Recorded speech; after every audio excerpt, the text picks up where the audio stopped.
Spring is the best season of the year for many people.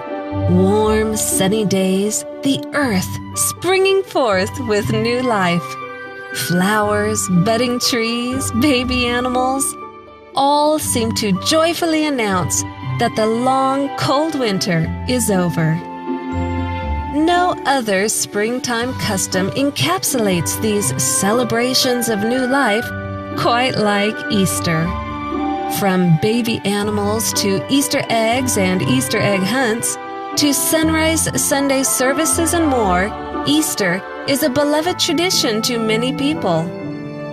Easter Sunday is the highlight of the Roman Catholic liturgical year, when the resurrection of Jesus Christ is celebrated. According to their catechism, Easter is not simply one feast among others, but the feast of feasts, the solemnity of solemnities, just as the Eucharist is the sacrament of sacraments, the great sacrament. Saint Athanasius calls Easter the Great Sunday, and the Eastern churches call Holy Week the Great Week, the mystery of the resurrection in which Christ crushed death.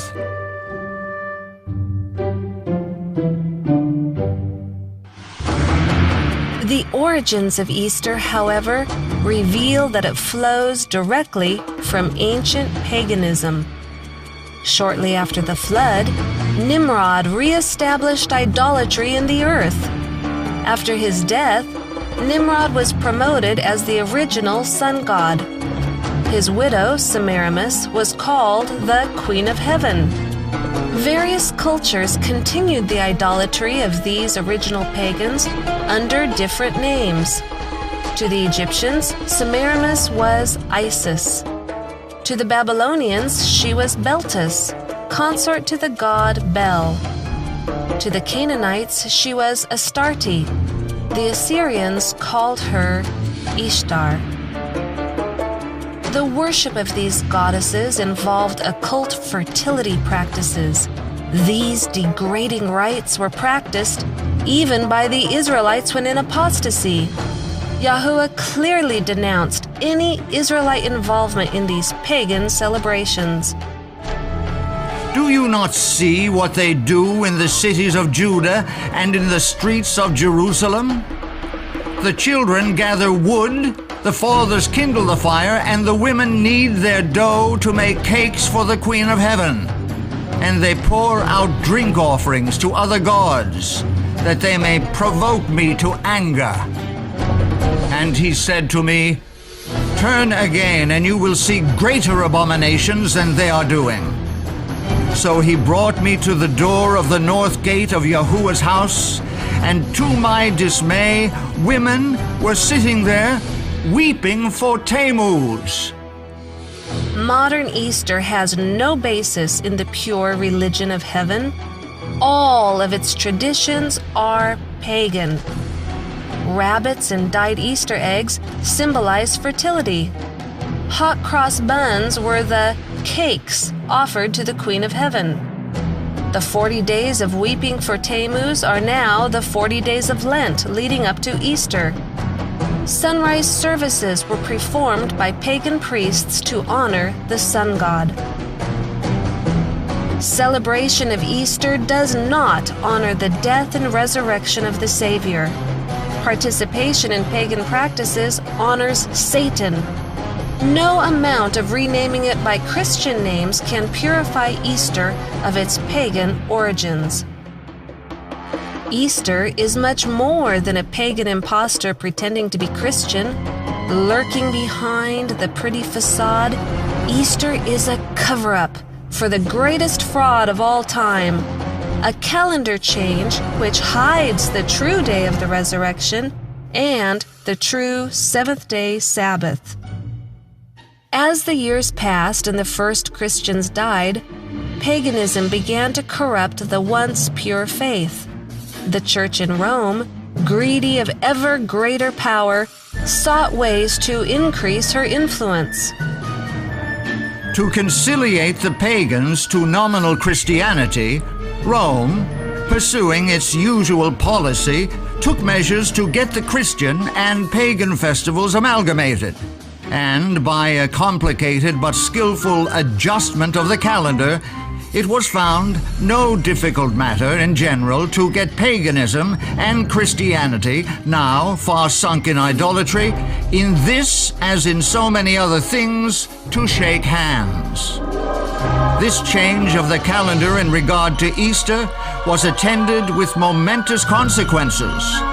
It brought into the church the grossest corruption and the rankest superstition. This change of calendar also changed the day of worship.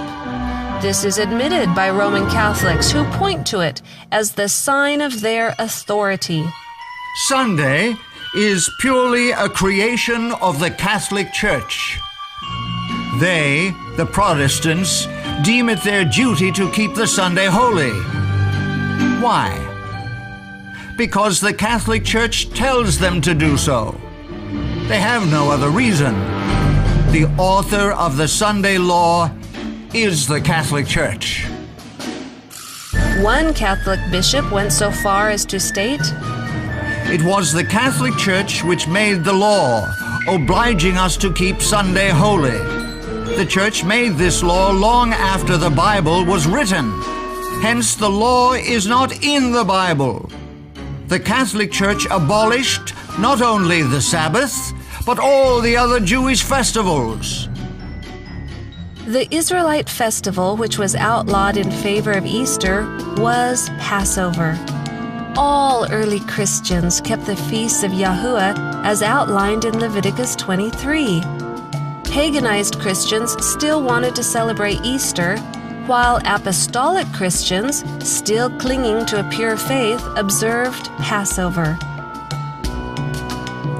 Since the 2nd century AD, there had been a divergence of opinion about the date for celebrating the Paschal, Easter, anniversary of the Lord's Passion, death, burial, and resurrection.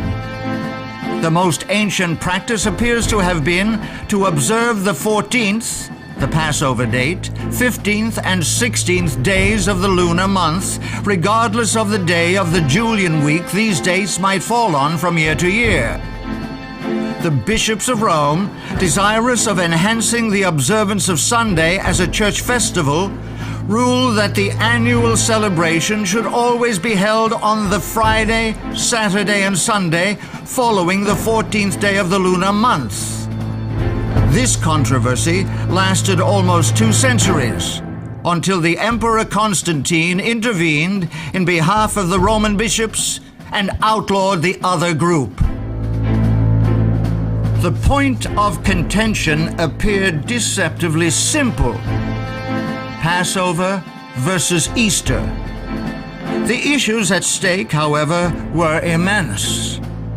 The only way to determine when Passover occurs is to use the biblical lunisolar calendar, for only by observing the moon can one count to the 14th day following the first visible crescent.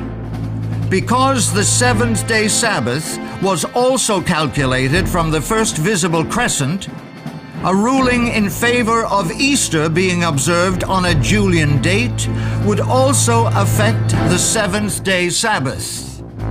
These contentions had agitated the churches of Asia since the time of the Roman Bishop Victor, who had persecuted the churches of Asia for following the 14th-day heresy, as they called it, in reference to the Passover.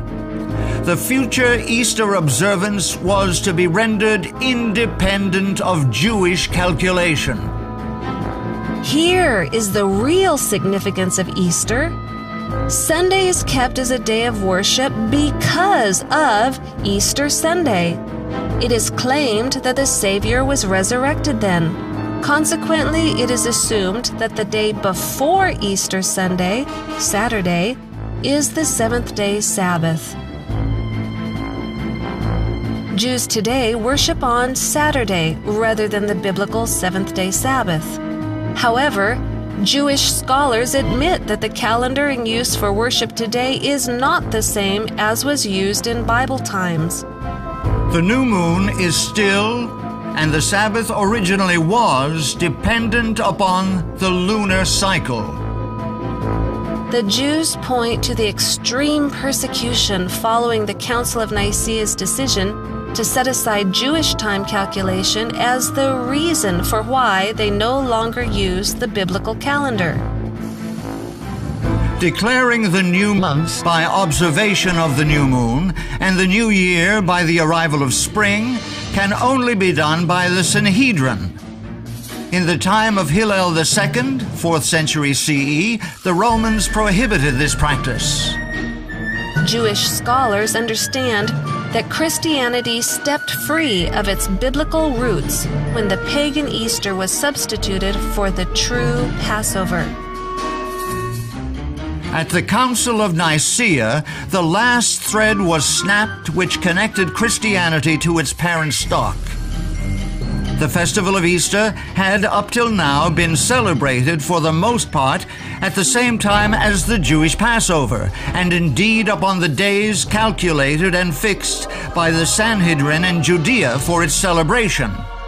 But in future its observance was to be rendered altogether independent of the Jewish calendar. Emperor Constantine stated, "For it is unbecoming beyond measure that on this holiest of festivals we should follow the customs of the Jews. Henceforward, let us have nothing in common with this odious people. Our Savior has shown us another path.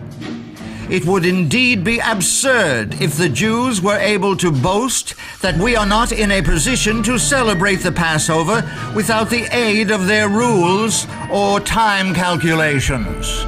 The truth is, Easter is a fraud.